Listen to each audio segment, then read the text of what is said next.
huge amount happening for those of us who are interested in checking the science and scientific integrity right around the world. Some of this I'm going to talk about seems worrying, some even crazy, but behind it, there's actually some really good news. So when I'm normally talking about checking the science, I usually focus on agriculture in Australia and Queensland, but today we're going to look at bigger, wider issues on this wonderful thing we call science. Now, we're going to start with one of the best pieces of news I've actually heard for ages, and this is going to seem a bit strange, but it's a publication which has showed the sheer scale of scientific fraud in cancer research. Right, it's actually one of the most disturbing publications in the history of science, but there is a huge silver lining here. Right, so this is work done by Professor Adrian Barnett from the Queensland University of Technology. And he found, as I said, that about 1/10 of cancer research in the last few years is almost certainly fraudulent. The problem for the Chinese researchers is far bigger. And remember, Chinese research is starting to dominate in a lot of areas right here. In the Chinese research, probably about 36% of the papers are fraud. Even for Australian researchers, it's probably around 2%. Now, you may be thinking, well, hey, what's the good part coming up with here now? And you need to stay with me because I actually haven't reached the really bad part. We're going to come to that.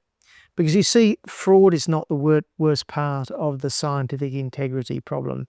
The error rate of peer-reviewed scientific papers is now documented to be around about 50%. Now, this is work which is just wrong, but not fraudulent, okay? It's just wrong, right?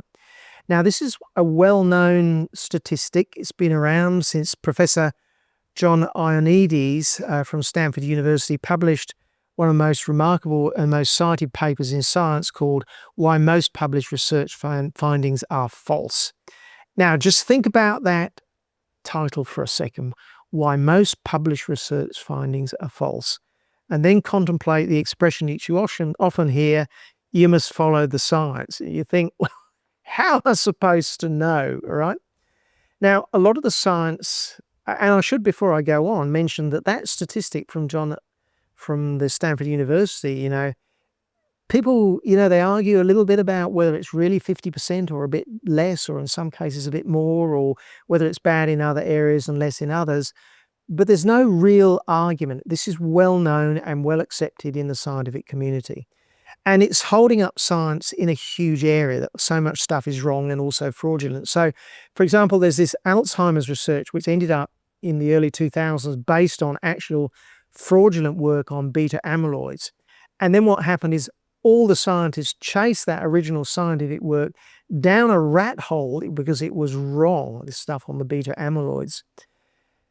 Nobody actually checked the original work to see whether it was right. And that is the scandal. It's not that it was fraudulent, but it took 15 to 20 years for them to find that it was wrong, let alone fraudulent. Why did nobody check, Well, the problem is that, you've got to ask, how does the groupthink take over in such a way that the original fraud was never challenged much, much earlier? And of course, the problem here is that we have this system of peer review, which I mentioned, right? This is where, to get work published, it's given to other peers who check it and say yay or nay, it's good or it's not. But the thing about peer review is it's unpaid and it's very, very, very cursory.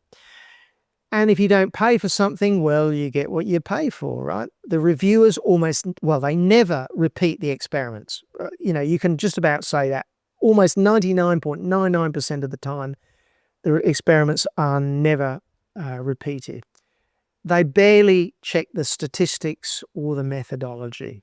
Now, what other profession doesn't pay for quality assurance systems? Can you imagine Toyota or Rolls-Royce or Boeing not paying their quality insurance inspectors? It would just be crazy. So are you surprised that this huge fraud rate in cancer research when we don't have any quality assurance systems? Now, look, another part of the problem is that you actually can't get funding for checking the science, which is why we've got this campaign to check the science. I actually attempted to get science checking done for some aspects of Great Barrier Reef work probably 15 years ago, and I was told in no uncertain terms by the Australian Research Council, quite correctly, that it was against the funding rules to check the science. It's against the rules to check science, right? So we now have got an even more crazy situation where there's been a development of these people called scientific fraud detecting sleuths. And some of them become internet and social media celebrities for their work. The best known is a guy called Sholto Davis, who just won a court case where he won himself $4 million in America, exposing fraud that came out of an American cancer research institute. But in addition to that, he's identified 6,000 instances of dubious work and forced the retractions of over 300 peer-reviewed work. Now, Sholto Davis does this work in his spare times in the evening. He must be a little bit of a strange guy, but my goodness, is he effective, and he's good at what he's doing, and he's doing an important job. Because after all, we need Sholto David to do this work because the scientific institutions, well, they're not going to check the work, are they? But this comes back to why I'm actually so encouraged by this latest Queensland University of Technology research demonstrating fraud on an industrial scale. Because the brilliant news is that work was actually funded by the National Health and Medical Research Council. So Professor Barnett, they wanted him to see if they could detect fraud. They paid for it. They actually paid for science checking. It sounds crazy that this is a huge breakthrough, but it is a huge breakthrough.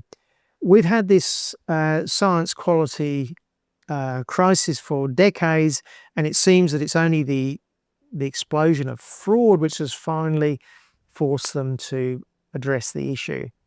Now, we've got to go wider because fraud is, all right, 10% of cancer research is fraudulent. There's probably 50% which is just wrong. You've now got to go for the other 50%.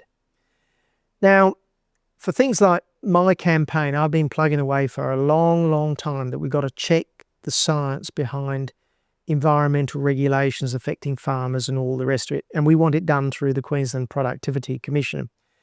Unchecked science, which often looks, it doesn't look all that solid. It's damaging farmers. It's putting up the costs of everything, as well as in many cases harming the environment. So we want to do that. But it's also, this checking is also happening elsewhere in the United States. We've got the new director of the National Institutes of Research of Health, Professor Jay Bhattacharya, who is committed to funding science quality checking. So that's a big deal happening there as well. He also wants to break the groupthink. He sees that. He also sees the problem with the peer-reviewed system. And Bhattacharya, remember, is a colleague of John Ioannidis, who blew the whistle on this 50% peer-reviewed error rate. So it's all happening over there. So the signs are great that finally the science institutions are starting to take this problem seriously. It's a problem that can easily be solved. We just need to start checking. It's really simple. But we first have got to recognise it's a big problem, which seems to be happening. It's affecting all of us. And we've also got to accept there's a whole bunch of sacred cows out there, which so far we've not been allowed to touch. A little bit like that beta amyloid Alzheimer's research, that was a sacred cow. There's a whole lot of sacred cows which I feel in the next few years are going to be checked. The science is going to be checked, and that's a wonderful, wonderful thing.